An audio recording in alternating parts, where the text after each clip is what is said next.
Bonjour à tous, bonjour à toutes, bienvenue sur Do It Yourself. Donc, dans ce tutoriel, on va voir comment intégrer la SDL sous CodeBlocks sur Windows. Par contre, avant de faire ce tutoriel, il est conseillé d'avoir des prérequis en C, de connaître un peu le langage, comment gérer les variables, les fonctions, l'allocation de mémoire, etc. Il faut avoir CodeBlocks installé. Donc, si vous ne l'avez pas, vous allez sur Google, vous tapez CodeBlocks et vous l'installez directement, il n'y a pas de souci.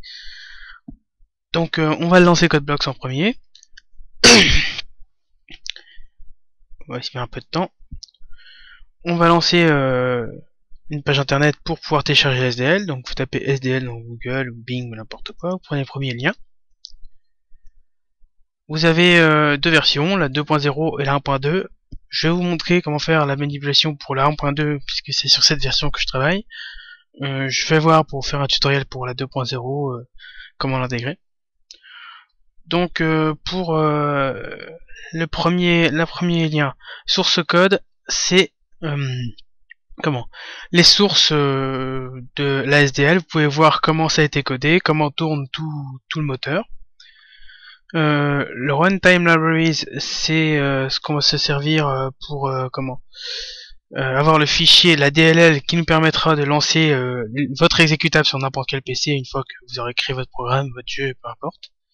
Donc il y a 32 bits et 64 bits selon sur l'architecture sur laquelle vous voulez les lancer. Donc on va prendre 64 bits. Le Development Library, c'est ce qui va nous permettre de développer tout simplement. Donc comme on est sur Windows, on va prendre le Bing GW32 qui correspond à Windows. Voilà, on télécharge. Après on va dans notre dossier de téléchargement. On extrait les deux. Voilà, le premier et le deuxième.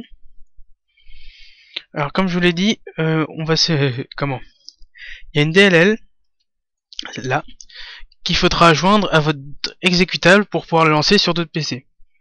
Le problème, c'est que cette DLL ne marche pas. Je ne sais pas pourquoi, ils ont fait une mise à jour depuis et ça ne marche pas. Donc il y a une solution annexe, pardon. Tout simplement, c'est de prendre celle qui est dans le bin de votre deuxième dossier. Je vous l'ai fait télécharger pour vous montrer que il y avait un problème, mais que normalement c'est dans ce dossier-là qu'on devrait prendre la DLL. Donc maintenant qu'on a téléchargé SDL, on retourne sous CodeBlocks et on va créer notre premier projet, console application.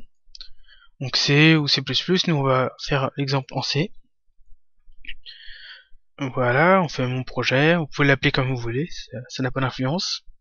Next, vous vérifiez bien que debug et release soient cochés. Pour que vous puissiez debug, c'est quand vous testerez votre programme, et le release, ce sera pour faire le programme complet qui sera ensuite donné aux clients, etc. Il faut que GNU, GCC compiler soit sélectionné. Donc vous le prenez et vous faites finish. Donc là, votre CodeBlocks va vous générer un projet de base avec printf Hello World qui affiche Hello World en console.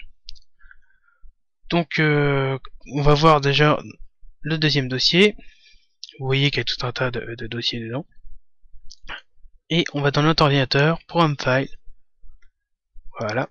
Et vous sélectionnez votre dossier CodeBlocks, Bing GW, et vous remarquez normalement qu'il y a certaines similitudes. Il y a deux bins, deux include, etc. etc.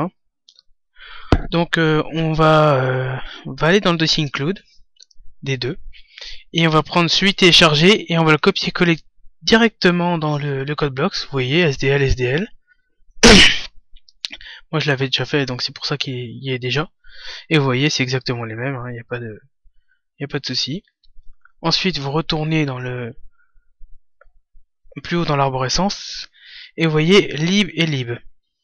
Donc ces deux-là, c'est pareil, il va falloir faire copier-coller directement. Vous voyez, les points A qui sont directement, moi je les avais déjà fait, puisque je travaille dessus. Ensuite, il reste plus qu'à ce qu'on appelle le linker dans CodeBlocks, pour que CodeBlocks sache que dans cette page, dans le main.c par exemple, vous utilisiez la SDL. Donc pour ça, on va faire un include SDL sdl.h. Alors si vous demandez ce que ça fait, tout simplement, ça va aller dans votre dossier CodeBlocks, voilà qui est ici. Il va regarder Include, donc il va aller dans les Include, dossier SDL, il va aller dans SDL, et il va chercher le SDL.h, qui se trouve là-dedans, donc il est là. Le SDL.h va à son tour faire la liaison avec tous les autres dossiers que vous avez là, enfin tous les autres fichiers pardon .h que vous avez là, et va s'occuper de tout ça. Nous on n'a pas besoin de regarder ce qui se passe. Donc dans le main, vérifiez bien que vous ayez cette ligne là, je vous la mettrai en lien de la vidéo en dessous dans la description. C'est ce qui permet en gros, si vous avez fait un peu de C, tout simplement pardon, de pouvoir passer des paramètres dans votre main. Donc le Hello World, on n'en a plus besoin parce que c'est de la console. Ensuite, on va dans Build Option, clic droit Build Option sur votre projet. Mon projet, qui englobe le debug et le release. Vous pouvez faire pareil dans le debug et le release, mais si vous faites directement dans mon projet, ça englobe les deux. Linker Setting, donc mon projet Linker Setting. Other Like Option. Et là, vous allez mettre tout simplement ceci qui permet de faire une liaison entre CodeBlocks et la SDL. Voilà. Vous mettez OK. Ça prend un peu de temps parce que ça charge. Une fois que vous avez mis OK, vous pouvez normalement compiler pour tester, voir si ça marche. Hop, ça ne marche pas, donc j'ai dû oublier quelque chose, simplement. Oui, si je mets pas la DLL, ça risque pas de marcher. Excusez-moi. Donc là, vous allez dans votre dossier de téléchargement, où il y avait votre SDL 1.2.15, hop, vous allez dans le bin, vous copiez la DLL qui est dans le bin, vous allez dans votre projet que vous avez créé, donc mon projet, hop, vous collez directement la SDL, et vous recompilez, donc là normalement il devrait plus y avoir de problème. Ça prend un peu de temps, voilà, vous lancez, ça marche. Donc pour tester vraiment si on a une fenêtre, on va faire un petit bout de code de SDL que j'expliquerai plus tard dans un tutoriel. Pardon. C'est pour vérifier si tout marche bien comme il faut. Donc SDL surface, voilà. Screen, hop.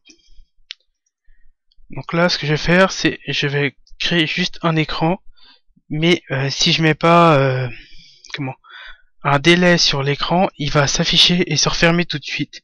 Puisque une fois qu'il aura affiché l'écran, il aura fait tout ce qu'il a à faire et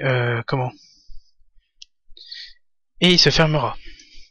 Donc on va faire ça, SDL set vidéo mode, hop.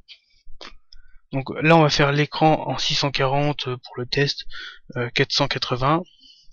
Le 16 là correspond à la palette de couleurs. SDL. De toute façon, je vous expliquerai tout ça sur le prochain tutoriel pour la SDL, tout simplement. Surface, voilà. On n'oublie pas le point virgule à la fin, puisque c'est une instruction. Un SDL delay. Voilà, je l'avais. Et on va le mettre à 3000. Le SDL delay, c'est ce qui permet de dire au programme, tu attends pendant tant de millisecondes. Et là, c'est 3000 millisecondes, donc ça correspond à 3 secondes. Et à la fin, on fait un return exit success pour lui dire comment tout s'est bien déroulé, tu peux fermer le programme sans souci.